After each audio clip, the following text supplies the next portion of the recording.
Hello everyone and welcome back to the next episode of the Road to the Master series. This is the episode number 67, in which I will cover the analysis of the round number 3 from the Polish First League from September from the last year. Let's go straight into the game, in which I got paired with white pieces against a little bit lower rated opponent, but a much younger one. So I felt like with my old school game I should be superior to him. However, what I did not expect was yet another surprise on the move number 1. So my preparation for games so far during that tournament were not so great, because during the round number 1 I did not prepare at all, and during the rounds number 2 and 3 I got surprised on the move number 1. I mean, I kind of knew that my opponent might go for the Caro-Kann defense, but I expected some other lines more, and that's where my focus was. Therefore, already on the move number 2 I actually thought for 2 minutes what system should I use, because I don't have a clear idea of how should I play my own Caro-Kann games with white pieces. But thankfully I have plenty of students and plenty of them have different ideas of how to fight against it. Therefore I kind of, worked on some variations here or there. So I had 2 knights variation in my mind, some pawn off attack, exchange variation, maybe even advanced one. All that should have been, let's say, decided in here. So after 5 minutes I decided that, okay, I am playing a younger guy, so I don't want to go into anything concrete and specific. Let's just play some structure-wise, strategical position. So after d4, d5, I took on d5 and played bishop d3, trying to go into the exchanged system, reversed cards, but structure, if you may say, and see what he's got in there. After knight c6, I obviously played c3, obvious stuff, knight f6, a3 now from me, trying to take away the squares from the bishop, and as of now opponent have 3 choices, either e6, which would leave this bishop behind, and this is exactly what I have expected, e5, which would then enter obviously my beloved queen's pawn, isolated queen's pawn structure, which I was happy about against younger guy, let's say, and then the third one, g6, which is the most complex line. And what do you know, he chose exactly that, and all I knew in this line was that after knight f5, knight f3, bishop f5, you are not supposed to take the bishop, because even though it seems okay on the first glance, apparently those pawns will not be a weakness. On top of that, they will be actually kind of a nice fortress and castle here in the center. It would took over the control over the e4 square completely, allowing knight e4 jumps. Rook will be semi-open on g-file, and I, on the other hand, have little, let's say, ways to counterplay against those. So I knew the bishop e2, interesting line, not only not taking the bishop, but also going away from the exchange completely. And I knew that this is somewhat playable, but what to do later on, I did not know concretely. As I've said in the beginning, I just wanted to play for this specific structure. My opponent continued with bishop g7, castle, castle, bishop f4, all seemed natural. I believe already around here black has different choices. My opponent went for something, I would say, logical, which is knight e4. I continued with knight b2 d2. He played rook e8, I've played rook e1, so all the maneuvers, developing pieces, etc. And at this moment my opponent chose queen d7. And I thought to myself, okay, this might be it. I mean, this might be the moment in which finally some thought process can start, because until that point all of my moves seemed natural. In here, not only is the time for me to pick up some specific, idea, because I can try to maneuver my knight here or there, maybe move the bishop away so that the rook is a little bit more opened. Maybe knight e4 and or knight e5 might become a possibility to consider too. Or I can just leave everything as it is and, for example, play against the minority attack that might sometimes happen and choose the move a4. So plenty of choices, plenty of nuances, exactly the type of scenario I wanted.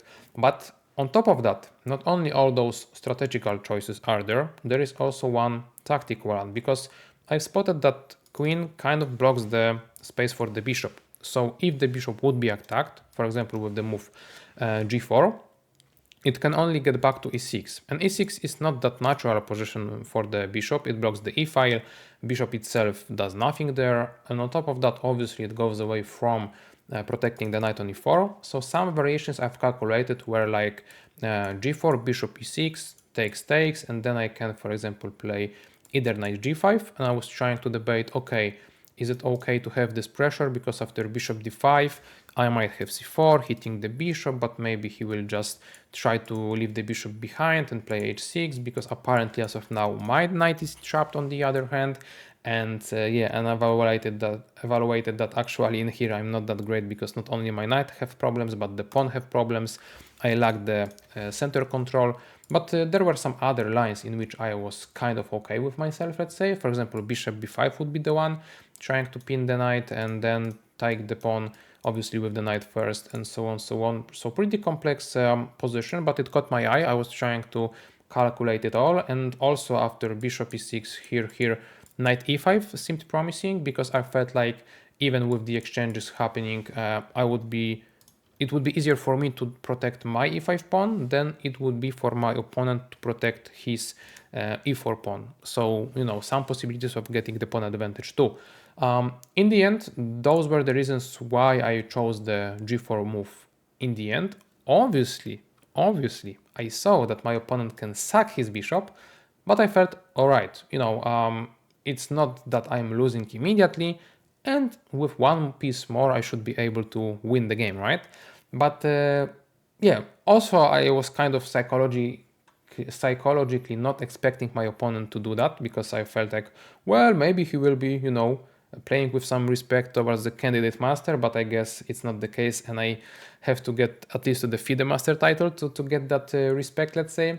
Doesn't matter the, let's say, reasoning. My opponent just chose simply the best move, bishop takes g4. Why is it the best one? Well, first of all, he takes 2 pawns in exchange for the bishop. Second of all, obviously my bishop is under the attack, and the only way to not lose on the spot is to cover the check with the bishop, after which my opponent can take once and then twice, so it's 3 pawns instead of the bishop that he chose to sacrifice, actually now the knight.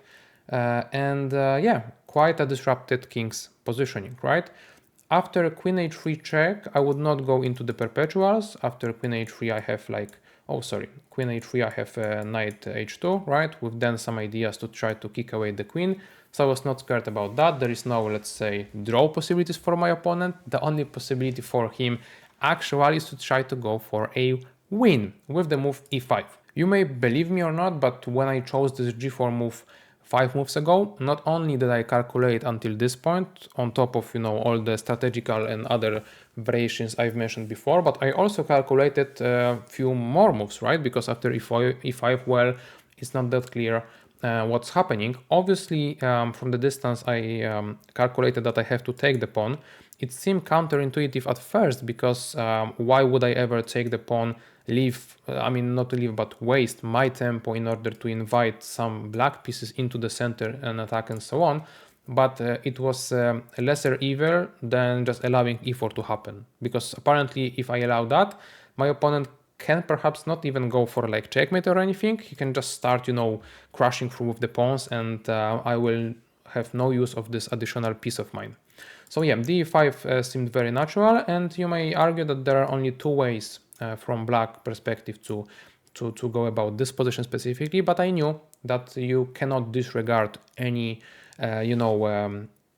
possibility from the distance just because it seems unnatural. And I actually spent quite the most time on the rook takes e5 move, calculating it from far apart, because after rook takes e5, if I now take, there are some problems with simply checkmate. And if I will, you know, just try to defend from it, actually in here there is this perpetual I was kind of worried about, you know, because now that the bishop attacks the h2 square, I have no way to cover from the checks. And if I went, let's say, this way, I might be actually getting myself into trouble, because with such a king, from the 10 moves or so from in the past, let's say, calculating this further was quite a nightmare. And I've said to myself, all right, not only am I playing this move g4 to provoke my opponent, but also I want to win the game. So after rook takes e5, I cannot take the rook. Therefore, as you can tell, it was my main objective to find anything against that specific move order, because exemplary variation otherwise, if he takes, I don't know, with the knight or so, it would be to attack the queen with a tempo and try to, with this tempo, use my time to bring another defender towards the king, and after queen h3, knight h2, and then this knight is doing practically nothing because all the squares that he could try to jump to are covered by my bishop, and it's blocking the bishop, the rook, and so on. So knight e5 made no sense. Bishop e5 also felt a little bit unnatural because I might have some possibilities to exchange the bishop, maybe not straight away, because then there are some problems with the open h and g and maybe even f files, but yet again, some knight f1 in between, trying to hit the queen, think about this, or just simply play this or that. Yet again, it was very crucial for the opponent to get the rook into play. And yeah, cutting all the blabbing short, rook e5 indeed happened on the board. And from the distance, I prepared knight h2 move, trying to cover the h file and actually open the diagonal so that rook h5 is not even the possibility. And after rook a2 e8, I found rook g1 with the tempo to the queen, and after queen goes somewhere, bishop f3.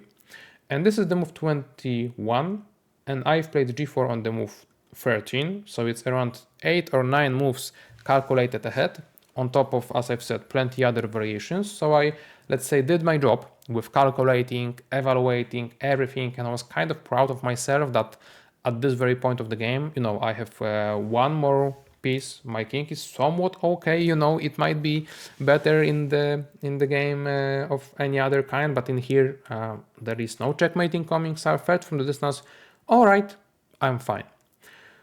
However, if you think about this position now that we've got it on the board, I have no further plan. I have no further possibilities to get the activity going, because one thing I always tell, for example, to my student is that, okay, once you have the advantage, make sure you can use it, perhaps sooner than later, right?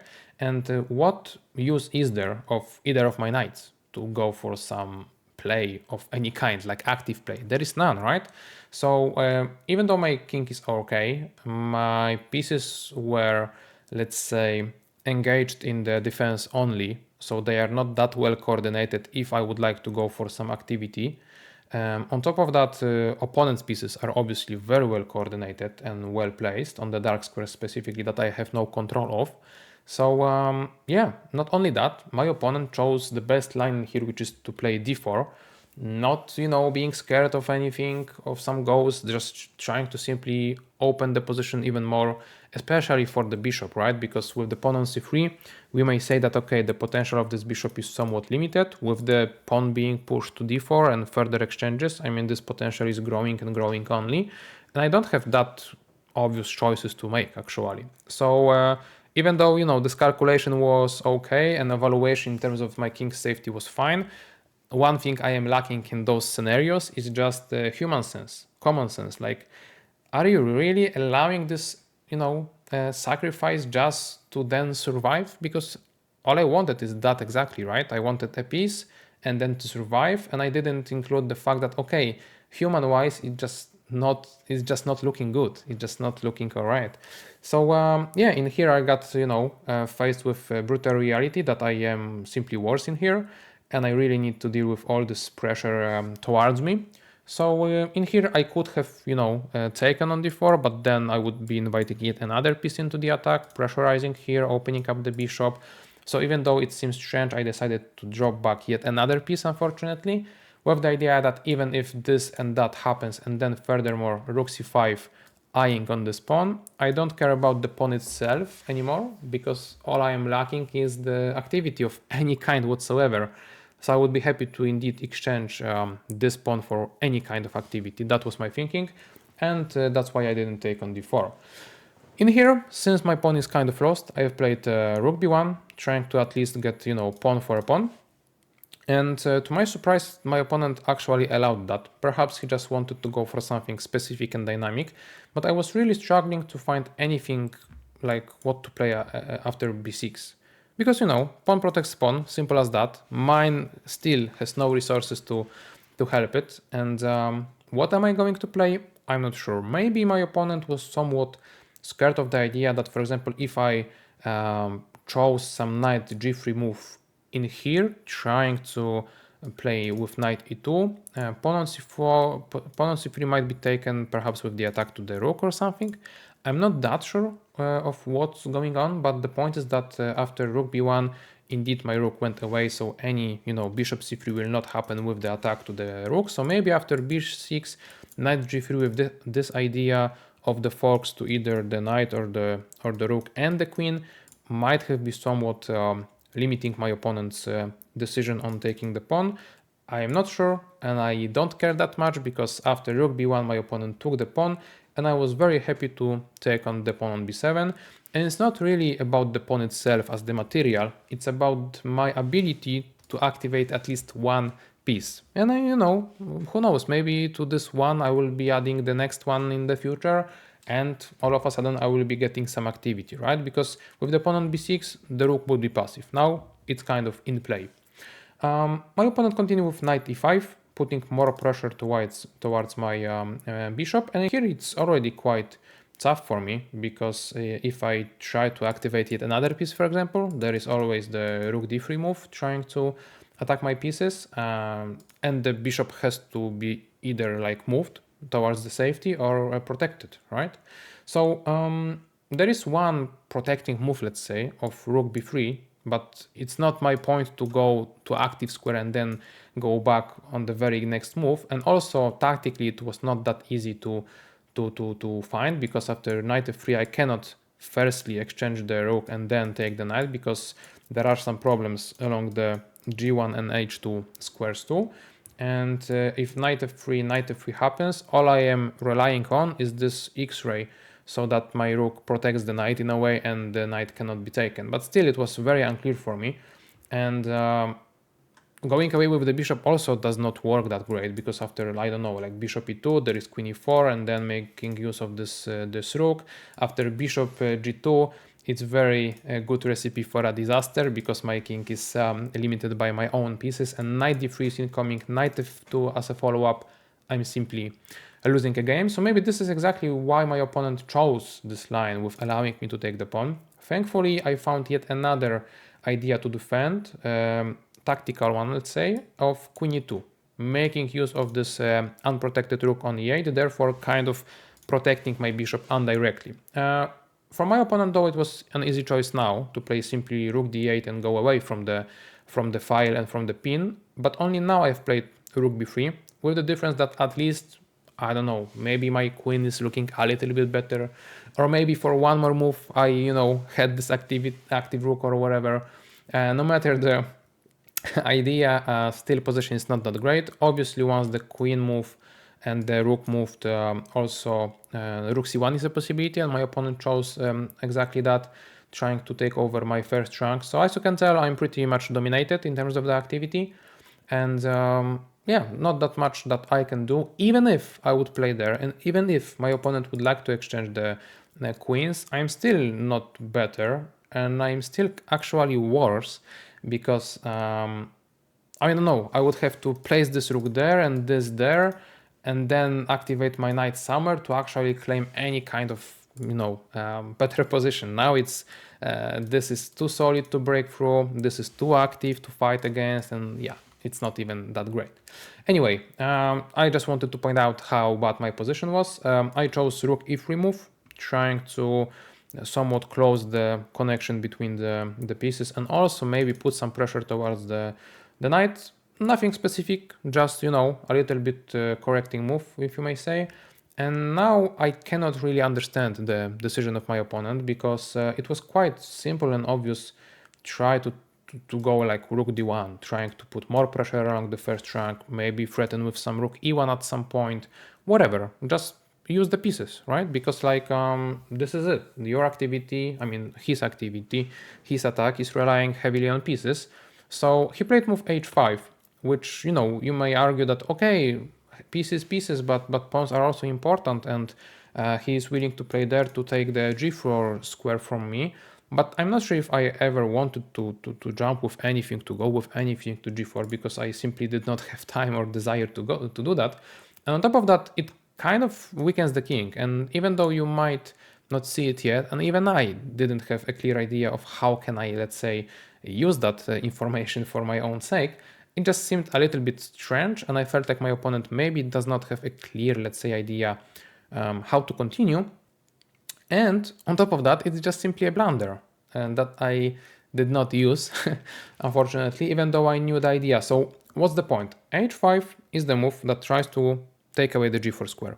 At the same time, the pawn is attacked twice. Obviously, it's not that common for anyone to be willing to take the pawn with the piece when it's protected by the other pawn because it's simply losing material, but I guess maybe at this point already you might be spotting the pattern. My rook on g-file actually helps quite a lot with the pin, so this knight that just a move ago was perfectly well protected and I couldn't put any more pressure to it, so it's kind of fine and so on so on.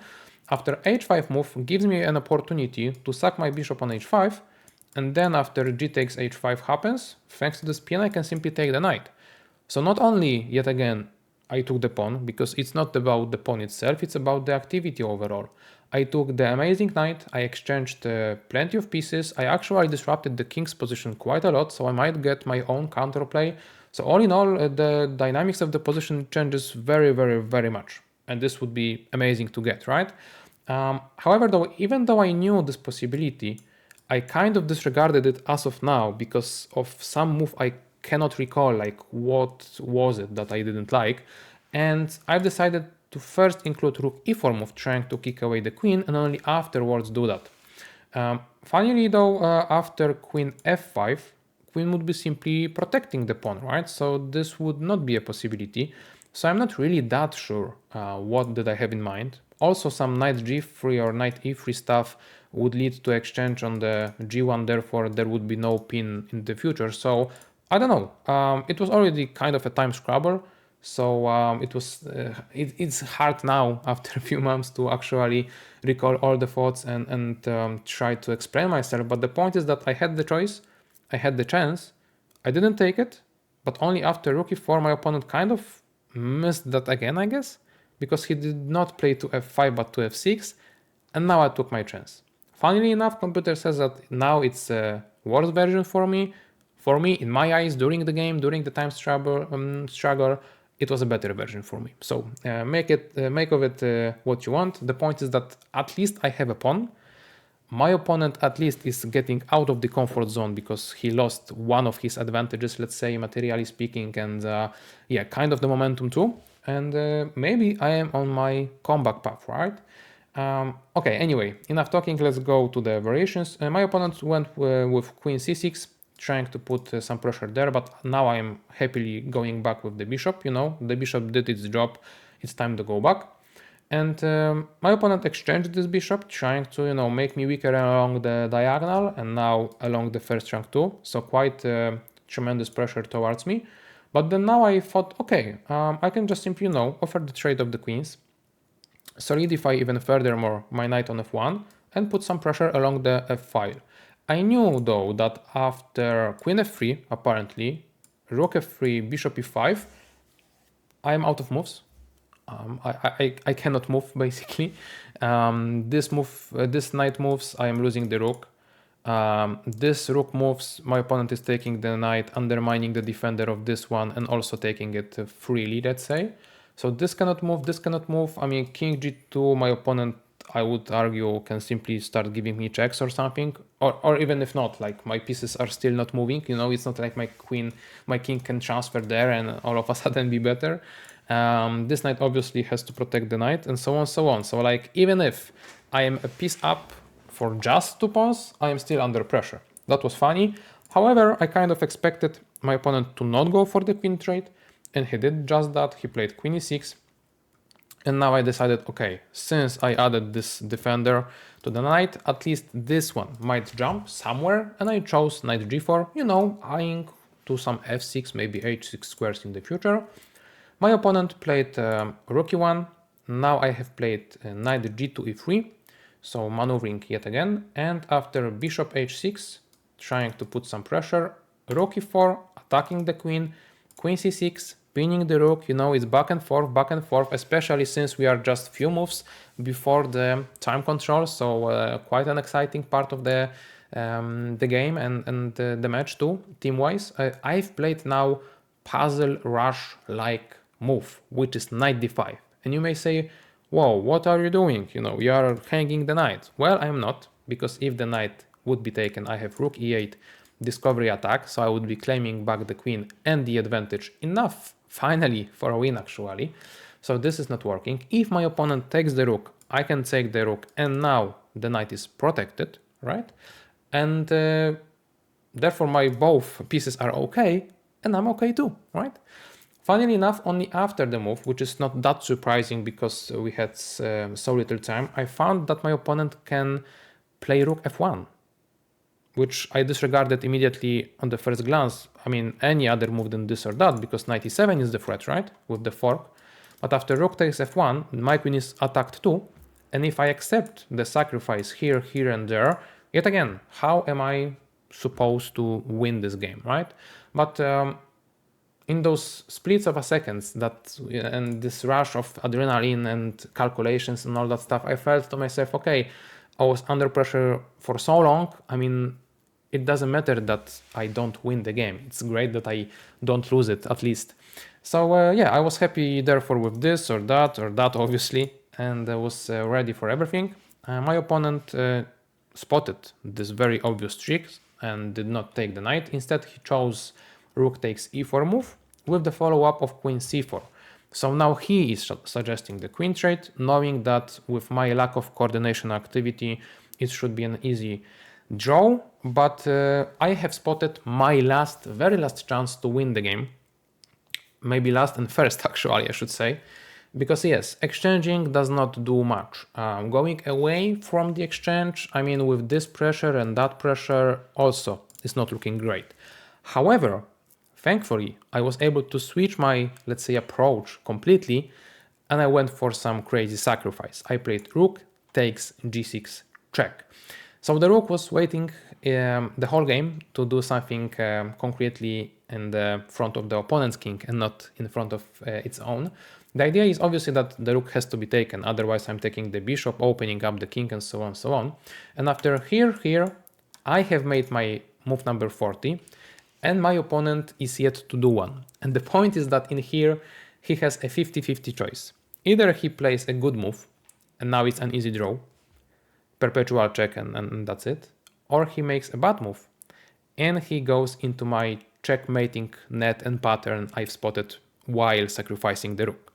And for this 50-50 decision, he has half a minute, because he was playing only on the increment at that point. And if I remember correctly, he had like 35 seconds. And, it's not maybe that easy under that time pressure to choose the good move, especially since one and only move that is not leading to a checkmate is king to h8. And I would say it's inhuman. It's not that logical to go straight into the corner, where usually the checkmate happens, right?